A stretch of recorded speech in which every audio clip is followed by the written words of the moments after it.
bienvenue dans cette nouvelle vidéo. Aujourd'hui je vous retrouve pour démarrer un nouveau vlog lecture qui sera spécialement consacré à un petit readathon. Un petit readathon 48 heures qui est organisé par Nina Quill ce week-end, donc le samedi 9 et dimanche 10 septembre. Là on est le vendredi 8 et du coup je viens déjà pour vous montrer un petit peu une petite palle que je me suis préparée pour ce week-end. Puisque comme en ce moment avec la chaleur j'ai vraiment beaucoup de mal à dormir, je me réveille des fois parfois tôt, donc si jamais je peux lire quelques petites choses après minuit ou si je me lève vraiment très tôt demain matin, j'avais envie de vous présenter ma pile à lire avant en fait tout simplement. Donc je vais vous présenter les titres que j'ai sortis. Il y a des titres de ma pile à lire automnale, il y a des petites choses que je suis allée chercher en librairie hier. Vous avez pu voir dans les petits clips juste avant. J'ai craqué en librairie pour des petits graphiques parce que je me suis dit que les graphiques c'était parfait pour les petits readathons comme ça. Donc je vais vous présenter ce que j'ai pris hier, ma petite pile à lire roman, et on verra peut-être que demain j'aurais plus envie de lire ça et que je changerai tout, mais pour l'instant c'est ce que j'ai envie de lire. Les graphiques de toute façon je pense qu'ils vont y passer. Les romans on verra bien mon envie demain, mais c'est ceux que je pense que j'ai peut-être pioché en fait, j'en ai sorti 3. Je vais pas pouvoir lire les 3 en 48 heures, soyons honnêtes, mais j'aimerais bien peut-être en lire un, en commencer un autre, on verra. Alors, je me suis acheté le tome 7 de la série Sasaki et Miyano de Shu Haruzono. J'allais en librairie pour ça, vraiment, regardez-moi cette couverture avec ma couleur préférée, le violet. J'adore cette couverture, elle est vraiment magnifique. Vous savez, à chaque fois qu'il y a un tome de cette série qui sort, je vais directement le chercher en librairie parce que c'est trop bien. Vraiment, j'adore cette série, j'adore les personnages, je trouve ça trop cosy. J'avais même pas vu, ils ont mis un petit fascicule pour les nouveautés qui vont paraître. Il y a Cherry Magic qui me tente plutôt pas mal aussi, ça va paraître début septembre, non ? Tome 1 déjà disponible. Ah le tome 1 est déjà sorti. Après il y a la série Je crois que mon fils est gay, c'est déjà en train de sortir, hein, série en 5 tomes, il y en a déjà 4 de dispo. À l'image de Mona Lisa, série en 10 tomes, 4 tomes dispo. Voilà, je connais pas du tout cette série. Monstrophobie, je connais pas du tout non plus. Entre nos mains. Ah, ça a l'air d'être un petit Yuri, ça. Ça a l'air trop cool. Série en 3 tomes aussi, ça. Enfin bref, tout ça pour vous dire que je compte lire le tome 7 du coup de Sasaki et Miyano parce que j'aime trop cette série, ça va se dévorer. Donc j'étais très contente d'aller chercher ça en librairie hier. Ensuite, je me suis pris un tome 2 et un tome 3 d'une série que je n'ai pas continuée depuis décembre. Donc je vais me relire le premier tome parce que j'ai des souvenirs mais peut-être pas assez. Donc je vais me relire le premier tome de la série Witch Watch, qui est une série contemporaine avec une petite héroïne qui fait de la magie. On peut la voir sur son balai comme ça. Et ça se passe à l'école aussi, donc c'était vraiment très cool, assez chill comme lecture. Et là du coup je me suis pris le tome 2 qui est comme ceci, voilà, et le tome 3 qui est comme ceci. Il y avait le tome 4 aussi de dispo, mais vu que j'ai pris d'autres trucs, je me suis dit que j'allais pas... J'allais être raisonnable et j'allais déjà lire le tome 2 et le tome 3 ce week-end, et on verra la prochaine fois si jamais je me prends le tome 4 aussi pour être à jour. Donc ça me fait déjà 4 petits mangas là à lire.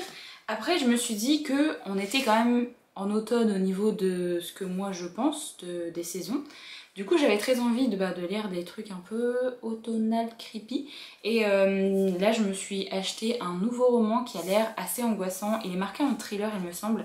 Et c'est un grand manga au niveau de la taille déjà. Et c'est un titre que j'avais vu sur la chaîne de Pepper Palace. Elle en avait parlé. Je sais plus si c'est peut-être même l'année dernière pour son Pumpkin Autumn Challenge. Enfin, ça fait très longtemps qu'elle avait présenté cette série de thrillers. Parce que là, on remarque que c'est un thriller choc fini en 3 tomes. Donc déjà, ça c'est bien. Alors c'est pour public averti parce qu'apparemment, il y a des trucs assez dérangeants et assez glauques qui se déroulent à l'intérieur de cette série. Donc la série, c'est Adabana de Non.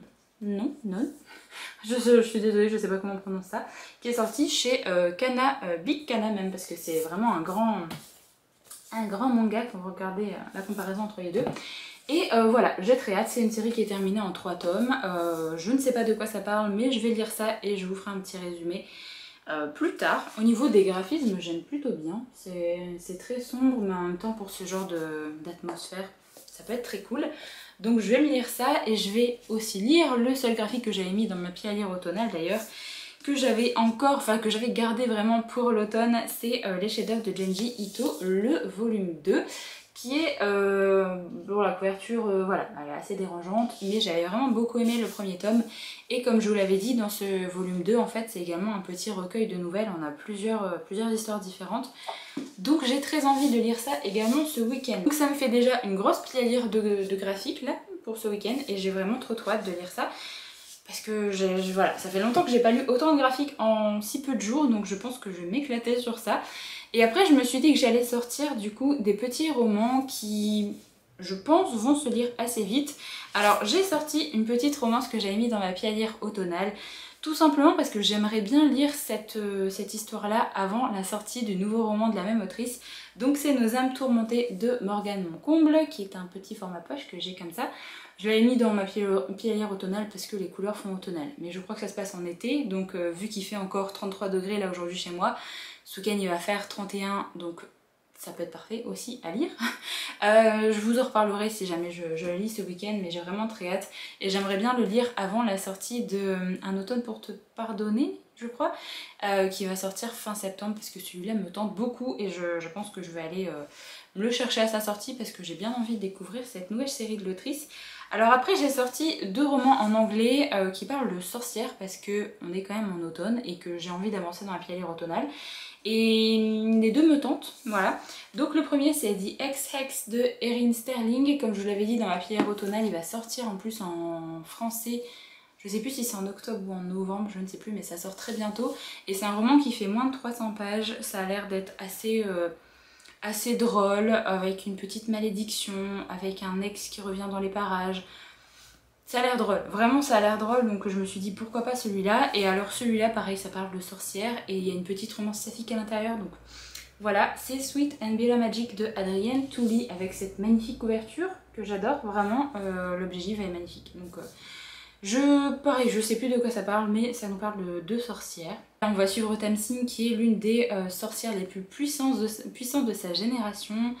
Et on va suivre Vren qui est apparemment une source, une des rares personnes qui est faite de magie. On va parler de Coven aussi, donc j'ai trop hâte. Vraiment, j'en sais pas plus, mais j'ai envie de me lancer dedans sans rien en savoir. Mais j'ai bien envie de lire un des 2 romans qui parle de sorcellerie là ce week-end, parce que voilà, on est en automne pour moi, malgré la température, donc j'ai bien envie de lire un des 2 romans. Donc voilà pour cette petite, voire très grosse pile à lire que je me suis faite pour ce week-end. Jamais dans l'abus, hein, vraiment jamais dans l'abus. Et encore, si je m'écoutais, j'aurais sorti d'autres livres beaucoup plus gros. Donc on va déjà essayer de lire ça. Je voulais vous présenter aussi, hier je suis allée à Action pour me chercher des petits, vous savez les petites souris là de colle pour faire mon bullet journal. Et forcément à chaque fois je regarde s'il n'y a pas des nouveautés au niveau stickers. Et il y avait une nouveauté, enfin en tout cas un truc que j'avais pas moi, qui est une petite planche de stickers assez magique, voilà. Ça fait très Harry Potter, hein. Il y a une petite chouette, la petite clé là. Sur l'autre planche il y a des petites lunettes. Voilà. Très, très Harry Potter, donc si jamais ça vous intéresse, il y a ça à Action en ce moment. Et pour faire peut-être mon mois de novembre, je sais pas. On verra bien quel mois j'utilise ça, ou alors pour faire une petite page à part. Mais je suis très contente de l'avoir trouvé parce que je trouve ça très joli. Et alors quand je suis allée au Furet pour me prendre les petits mangas, il y a la caissière en fait qui m'a dit qu'elle avait des petites choses pour moi parce qu'il y avait eu des opérations cet été et il leur restait pas mal de trucs, et comme je pense qu'elle a dû me reconnaître parce que je vais quand même là-bas très souvent. Du coup, elle m'a donné des petits goodies. Alors, elle m'a donné une affiche. Je ne connais pas du tout le manga. C'est Red Flower. C'est pas du tout mon truc. Je pense que ça doit être un shonen. Je ne connais pas du tout. Si jamais vous connaissez, n'hésitez pas à me dire si jamais c'est bien. Mais je vous avoue que je connais pas du tout. Après, j'ai eu des petits porte-clés et un petit... C'est pas un porte-clés, ça? Je ne sais pas. C'est plus un marque-page? Je sais pas. Alors j'ai eu un petit porte-clés du manga et animé Ranking of Kings qui était sorti chez Kiun. Alors elle m'en a donné 2. Le premier il est comme ça. Alors c'est une créature assez étrange, mais pourquoi pas. Alors j'ai vraiment vu de très bons avis sur cet animé, sur ce manga, donc je pense que je testerai à un moment. Pour l'instant je ne connais pas encore. Et elle m'a donné également, donc là c'est un truc en acrylique, mais j'ai l'impression que ça fait plus marque-page parce qu'il y a un élastique derrière. Donc qui est de la série Sexy Cosplay Doll de Shinichi Fukuda. pareil qui était sorti chez Kana et je connais pas du tout cette série non plus, donc j'irai voir un petit peu ce que ça donne. Et en fait ça fait un élastique tout le long, donc je pense que ça doit être une sorte de marque-page. Donc voilà, et le truc, j'étais trop contente parce qu'elle m'a donné aussi une petite pochette à livres qu'ils avaient fait pour l'opération des titres de chez Kiyun et je suis trop contente parce que bon, faut aimer les couleurs, hein. Bon, c'est pas spécialement mes couleurs, mais je suis trop contente parce que là, c'est avec la série Jujutsu Kaisen. Donc une de mes séries de shonen préférées. Donc je suis trop contente, vraiment voilà. Comme c'était gratuit, je suis trop contente. Et l'autre côté, c'est My Hero Academia. Donc il y a une série que j'aime bien également, mais que je regarde uniquement en animé. Je lis pas les mangas de My Hero Academia. Mais j'aime beaucoup l'animé, ça se regarde bien, même si je trouve que les combats des fois sont assez longs. Mais ça se regarde bien quand même. Donc voilà, pour cette présentation peut-être assez longue déjà de ce vlog, je vous retrouve du coup dès demain, je pense, dès que j'ai terminé quelque chose. Je pense que les mangas vont se lire quand même assez vite, donc je vais pouvoir enchaîner les mangas et je viendrai peut-être vous donner un avis déjà sur les mangas demain et peut-être si jamais j'aurais commencé une lecture. En tout cas voilà pour ce que j'aimerais bien lire ce week-end. J'espère que je vais réussir à lire un maximum parce que j'adore les principes des readathons comme ça. Je vous retrouve donc dès demain pour vous donner mon avancée pour ce challenge.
Alors je vous retrouve pour faire un premier point dans ce petit challenge. On est samedi, il est 9h30.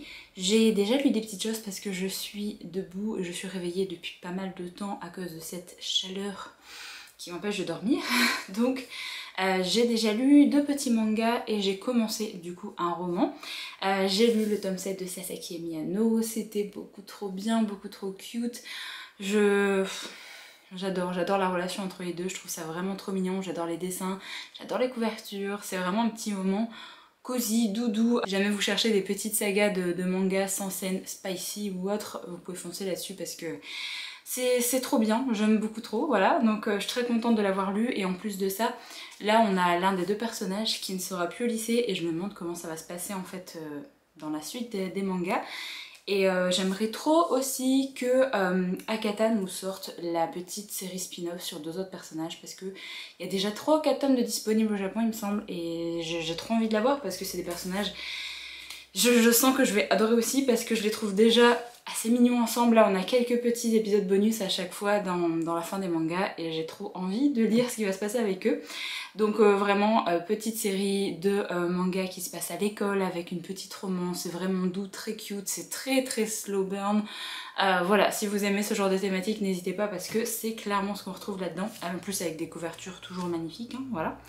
Alors j'ai lu un autre manga qui était complètement différent au niveau du style puisque du coup j'ai lu le manga Adabana de Non, voilà, qui est un thriller comme je l'avais dit, c'est une série en 3 tomes. Alors j'ai été quand même assez surprise par ce premier tome, je m'attendais pas du tout à ce genre d'histoire. En fait pour cette histoire je vais être assez rapide parce que c'est quand même des mangas qui sont courts, il n'y a que 3 tomes. En gros, au début, la police a retrouvé une main appartenant à une jeune lycéenne et ils retrouvent pas le corps, ils savent pas ce qui s'est passé. Et nous, on va suivre notre personnage principal qui va aller se rendre à la police et qui va dire que c'est elle qui a tué cette jeune fille. Du coup, elle va commencer à raconter son histoire et elle va raconter qu'est-ce qui s'est passé pour que ça en arrive là. Et donc on va vraiment suivre tout ça et on a même des avocats par la suite qui vont venir pour essayer de plaider en sa défense pour le procès et tout ça. Et ils vont essayer de trouver un petit peu le vrai du faux. C'est vraiment... une série, en fait, on sait pas si elle dit totalement la vérité ou pas, on sait pas si il y a d'autres petites choses qui viennent en jeu, est-ce qu'il y a d'autres personnages qui sont inclus en fait dans cette histoire et elle veut pas vraiment en parler, est-ce qu'elle défend quelqu'un, on sait pas vraiment. En fait on essaie juste de savoir la vérité. Je trouve que le personnage principal est hyper intéressant parce que au niveau de son caractère, sa façon d'être et sa façon de parler en fait de choses horribles tellement facilement, on a juste l'impression de parler à une personne psychopathe vraiment. Donc c'est hyper intéressant à suivre d'essayer de trouver la vérité. Donc voilà, j'ai bien aimé le premier tome, je pense que je lirai la suite parce que j'ai envie de savoir un petit peu le fin mot de cette histoire. Alors par contre il y a des trigger warnings là-dedans, hein, si jamais vous êtes assez sensible. De toute façon il y a la petite pastille pour public averti, la présence bien sûr de meurtres, de violences, il y a du sang, il y a des agressions voilà, sur une jeune fille. Voilà, pas mal de thématiques assez compliquées, il y a du harcèlement aussi, donc voilà, pas mal de petites situations assez compliquées à lire si jamais vous êtes sensible, donc faites attention, mais si jamais, voilà, si vous n'êtes pas trop sensible, moi je peux vous conseiller parce que vraiment c'est hyper intéressant et je trouve que ça rejoint un petit peu des titres un peu comme Monster ou autre, alors en très léger parce que la série fait que 3 tomes, forcément il n'y a qu'une enquête, mais c'est ce côté un petit peu thriller, on essaye de savoir la vérité, on essaye de savoir ce qui se passe et si le personnage ment ou pas. Donc voilà, j'ai bien aimé, je lirai la suite, donc j'irai peut-être prendre ça là ce mois-ci. Et du coup j'ai commencé Le Petit Morgan, mon comble, qui est Nos âmes tourmentées. J'ai lu 100 pages je crois. Ouais, je suis arrivée à la page 102. Pour l'instant ma lecture se passe plutôt bien, j'aime beaucoup les personnages, on a des personnages extrêmement torturés, on a déjà 2 points de vue, un point de vue masculin et un point de vue féminin. On a le point de vue de Azalée qui en fait habite à New York et ne tient pas vraiment place, elle n'arrête pas de changer de ville, de changer de métier. On comprend que c'est une personne assez torturée par la vie et qui a vécu des choses pas faciles mais on sait pas vraiment quoi.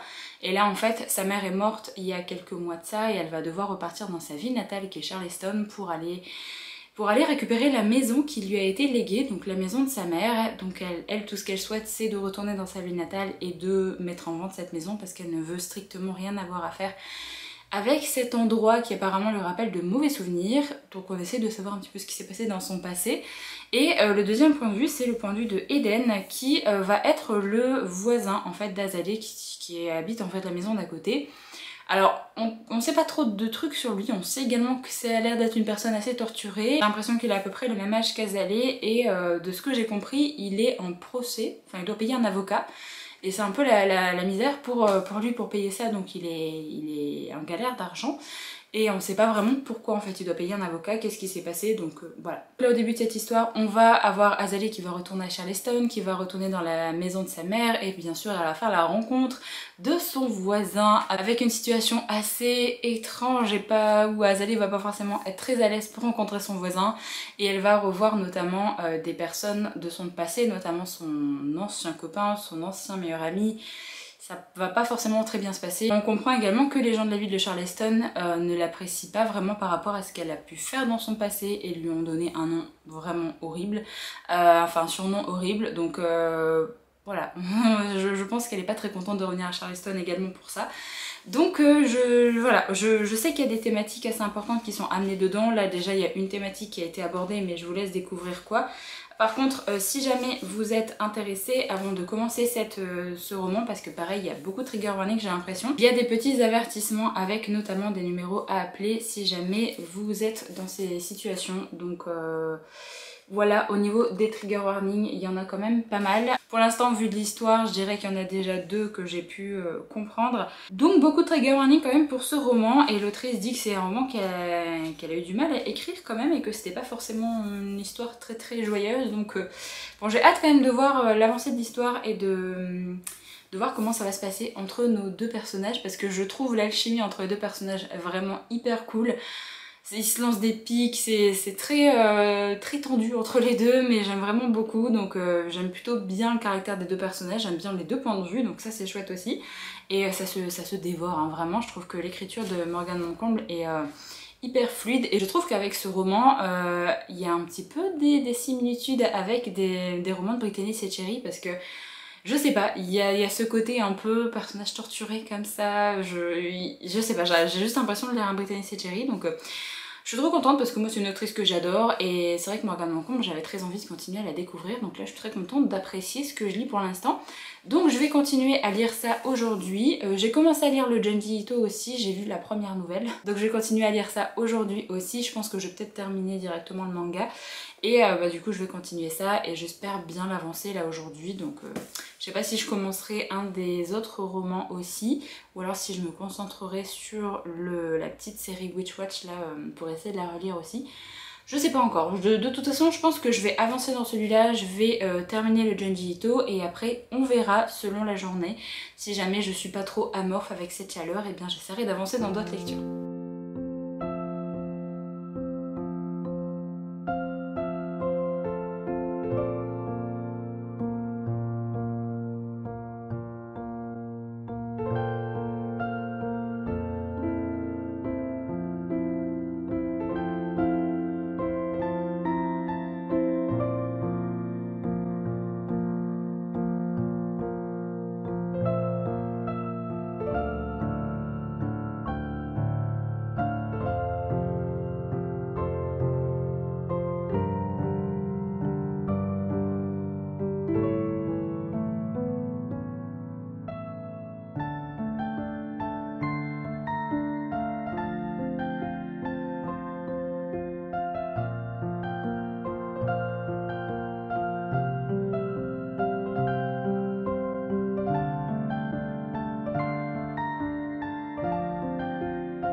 Alors je vous retrouve, on est lundi, il est 8h du matin. Alors je reviens de bonne heure quand même pour vous donner mon petit avis sur le Read Autumn qui s'est terminé hier soir. Je pensais vous prendre hier, et en fin de compte il faisait tellement chaud chez moi que j'ai vraiment pas pu vous prendre. J'avais aucune motivation pour prendre la caméra, donc ce qui fait que j'ai bien lu, et je viens vous faire un petit retour aujourd'hui de ce que j'ai lu ce week-end. Du coup j'ai réussi à lire tout ça. Franchement je pensais que j'allais lire plus hier soir, et j'étais tellement amorphe avec la chaleur que j'ai pas pu. Du coup, j'ai terminé le tome 2, enfin le volume numéro 2 des chefs-d'œuvre de Junji Ito. Je vous disais samedi que j'avais déjà lu la première petite histoire et là j'ai lu la totalité de ce recueil de nouvelles. Et c'était vraiment très chouette, j'aime vraiment beaucoup le style un petit peu de Junji Ito. C'est particulier, je pense que ça va pas forcément plaire à tout le monde. J'aime plutôt bien ce qu'il fait et c'est pas vraiment de l'horreur, c'est plus des histoires un petit peu glauques, angoissantes, dérangeantes, un peu poisseuses que des histoires un peu thriller, horreur, hein, comme on peut retrouver dans d'autres histoires. Donc par exemple Adabana c'est plus un thriller, c'est pas du tout, enfin il y a un peu de glauque aussi à certains moments, mais là c'est vraiment des trucs assez dérangeants, même avec des histoires qui vont vous dégoûter et des planches qui vont vous dégoûter. Il y a une planche avec une jeune fille et une certaine limace, hein, si jamais vous avez lu cette histoire, c'était un peu dégueu, voilà. Je suis vraiment très contente de continuer ma découverte de Junji Ito et je pense que je me laisserai tenter du coup par ces grosses histoires. Il y a Tomie qui m'intéresse bien, mais après le livre est énorme et je crois qu'il est à 28 €, quelque chose comme ça. Donc c'est pas donné, on verra bien quand est-ce que je me le prendrai, mais je vous avoue qu'à celui-là, il y a Spiral aussi qui me tente bien. Après c'est noté, il y a Sensor aussi qui a l'air pas mal, il y a Frankenstein, enfin... Il y a plein d'autres titres, je me dis ça peut être très cool à découvrir, notamment pour le mois d'octobre. Je peux pas vous dire grand chose de plus dessus parce que c'est quand même des nouvelles qui sont assez courtes, des fois ça fait une dizaine de pages. Il y a une dizaine de nouvelles dedans, donc c'est vraiment assez court comme format. Je trouve que c'est plutôt pas mal comme format pour découvrir un petit peu son style, avec des trucs assez glauques comme ça. Donc voilà, je suis très contente d'avoir pu lire ça ce week-end. Je me le gardais vraiment pour le mois de septembre parce que je l'avais eu pour mon anniversaire. Et du coup j'avais très envie de le lire et là c'est fait, donc je suis très contente. Alors avant de passer au roman, je vais également vous présenter les mangas que j'ai lus puisque je me suis refait le premier tome de Witch Watch, j'ai lu le tome 2 et le tome 3. C'est vraiment un moment assez chill, assez marrant, c'est très jeunesse en fait au niveau de l'histoire. On va suivre une jeune sorcière qui en fait habitait dans une ville et était partie il y a 6 ans de ça je crois avec sa mère dans les montagnes pour essayer de se former en tant que sorcière et elle a dû quitter la ville pour ça. Et là elle va revenir dans sa ville natale et il va y avoir un ogre qui va devoir devenir son familier et devenir un petit peu son garde du corps en fait, hein. Il va vraiment devoir la protéger. Sa mère elle reste dans les montagnes pour pas mal de raisons et son garde du corps va recevoir une lettre de la mère de cette petite sorcière justement. Elle est capable d'avoir un peu des prémonitions, elle est vraiment basée sur tout ce qui est divinatoire en tant que sorcière. Et elle a eu une petite prémonition par rapport à sa fille, comme quoi elle court un grand danger, mais elle veut vraiment essayer de voir un peu plus de quoi il s'agit, donc elle va rester là-bas parce que c'est un lieu qui est un peu plus sacré pour faire ces trucs un petit peu de divination.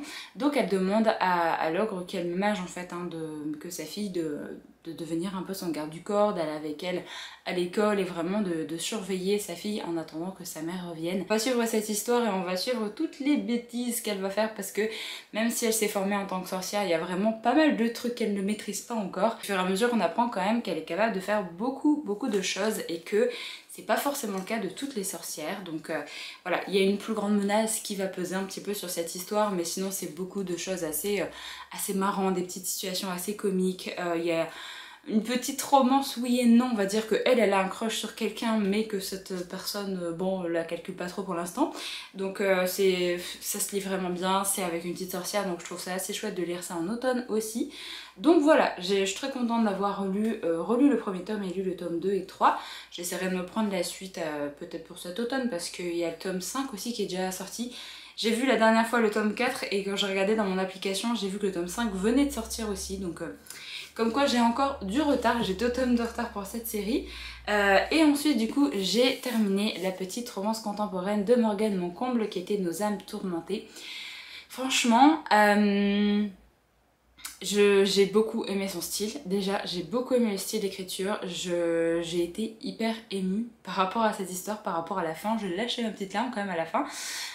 J'ai vraiment adoré son style, j'ai trouvé qu'elle arrivait vraiment à faire passer les émotions, à faire passer tous les messages qu'elle veut faire passer dans ce roman. Il y a quand même pas mal de beaux messages dans le roman, notamment par rapport au féminisme. Il y a beaucoup de petits messages. En fait à chaque début de chapitre on a un petit extrait d'une sorte de podcast que notre héroïne en fait fait de son côté.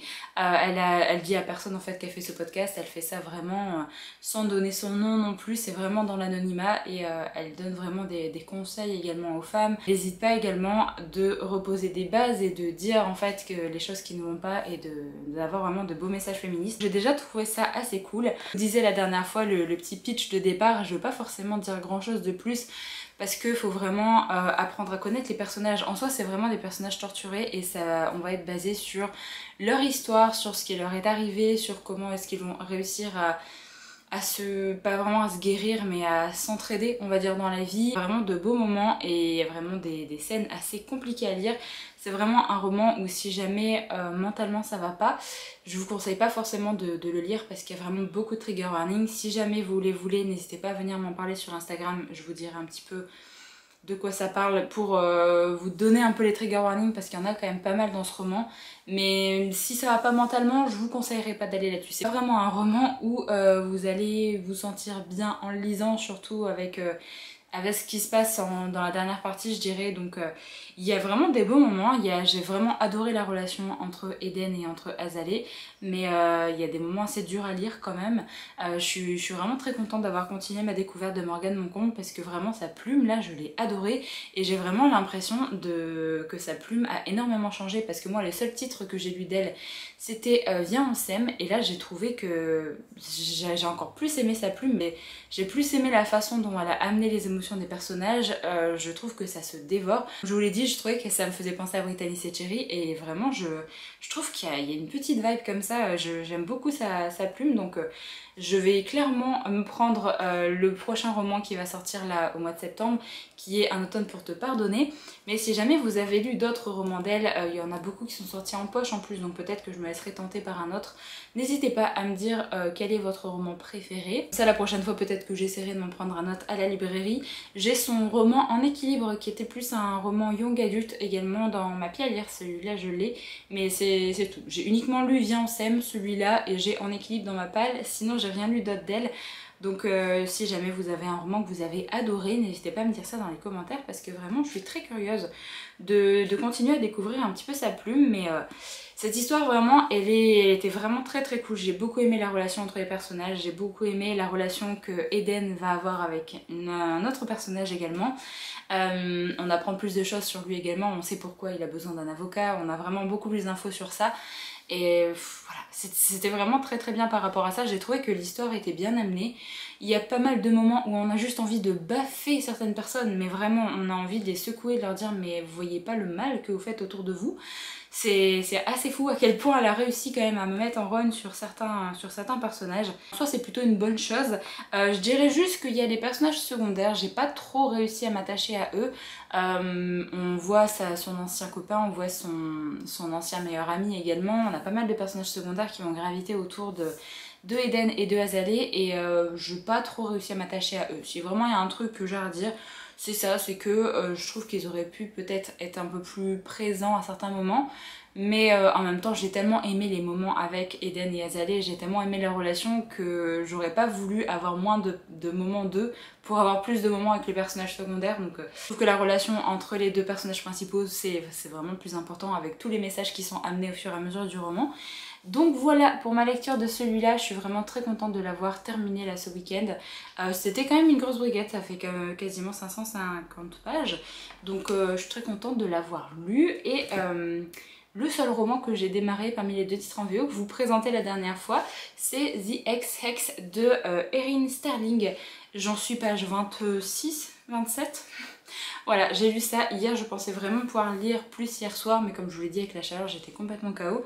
Donc ce que je vais faire, c'est que moi je vais continuer ma lecture tranquillement et je vous en parle du coup dans le prochain vlog, parce que j'ai un vlog qui était en cours que j'ai mis sur pause là pour filmer ce vlog là ce week-end, et du coup je vais vous en reparler dans le prochain vlog. Comme ça j'aurai le temps tranquillement de le terminer et j'aurai le temps de vous donner mon avis bien comme il faut. Pour l'instant je suis au chapitre 3, je peux vraiment pas vous dire grand chose dessus à part que je suis très contente parce qu'on est dans cette histoire où ça va être une petite romance avec une histoire de de sorcier-sorcière. Et je suis très contente parce qu'en fait on a le point de vue masculin déjà dans le début du roman, et qu'en plus de ça, l'homme est un sorcier également. Donc moi j'avais l'habitude de lire ce genre d'histoire où c'était la femme la sorcière et où l'homme était juste un humain basique. Et là, le mec est un sorcier aussi, donc ça, je trouve ça très très cool. Il a une famille assez horrible, voilà. Et en fait, on a un prologue qui était 9 ans plus tôt, où il y a justement nos deux personnages qui sont Rhys et Vivienne. Vivienne, on voit vraiment, elle est partie un peu à la débauche parce qu'elle vient de rompre avec Rhys. Du coup, elle est en train de boire de la vodka, elle est en train de picoler avec sa tante, il me semble. Ça va vraiment pas, et elles essayent de faire de la fausse magie histoire de juste voilà, d'extérioriser un petit peu tout sa rancœur qu'elle peut avoir. Et après on est 9 ans plus tard, là on a eu deux chapitres où on a le point de vue de Rhys directement, et de ce que je comprends en fait il va être obligé de repartir dans la ville où habite Vivienne. Voilà, je pense qu'ils vont finir par se retrouver, et on sait pas vraiment pourquoi en fait il a rompu avec Vivienne, donc on a des petites idées, mais c'est Vivienne qui dit ça et je pense que c'est pas vraiment la vérité, donc on va apprendre plus de petites choses. C'est une histoire de romance contemporaine avec de la sorcellerie, avec un sorcier, une sorcière. Donc je pense clairement que ça va se dévorer. En plus, comme je vous l'ai dit, il fait moins de 300 pages, enfin il fait 300 pages. Donc ça va se lire assez vite, donc je suis très contente de commencer ça. Et du coup je vous en parle dans le prochain vlog qui arrivera sur la chaîne. Donc voilà, je pense que je vais arrêter la vidéo ici pour essayer de vous la monter aujourd'hui dans la journée, pour essayer de vous la mettre en ligne demain. J'espère que du coup ce petit vlog spécial Readathon 48 heures vous a plu. N'hésitez pas à me dire ce que vous avez lu ce week-end, ou ce que vous êtes en train de lire en ce moment. Est-ce que vous avez déjà attaqué votre pile à lire automnal? Si jamais vous avez des recos, toujours à me faire un pile à lire automnal. J'ai tellement ajouté de livres à ma wishlist là. Je regardais pas mal de petites chaînes anglophones, j'ai été sur le TikTok anglophone également, et du coup j'ai rajouté énormément de titres en anglais dans ma wishlist, c'est assez incroyable. Il va falloir que je me calme un petit peu parce que je lis pas aussi vite en anglais qu'en français, donc voilà. Mais là il y en a dans mon panier Amazon et je pense que je vais finir par craquer parce que vraiment ils me tentent vraiment beaucoup. Donc bref, vous verrez ça de toute façon dans les prochaines vidéos, dans les prochains book haul unboxing si jamais je craque ou pas. Mais je suis à deux doigts, vraiment je suis à deux doigts parce qu'il y en a un vraiment, j'ai trop envie de le lire, sachant que c'est un premier tome de duologie, le tome 2 arrive bientôt et du coup je me dis bon, potentiellement si j'aime bien, je pourrais terminer cette duologie directement cette année, ça pourrait être cool. Bref, je me cherche toujours des excuses, mais voilà. Du coup, je vais arrêter la vidéo ici, j'espère vraiment qu'elle vous a plu. Moi, je vous retrouve du coup très très vite dans une prochaine vidéo, donc en attendant, prenez soin de vous.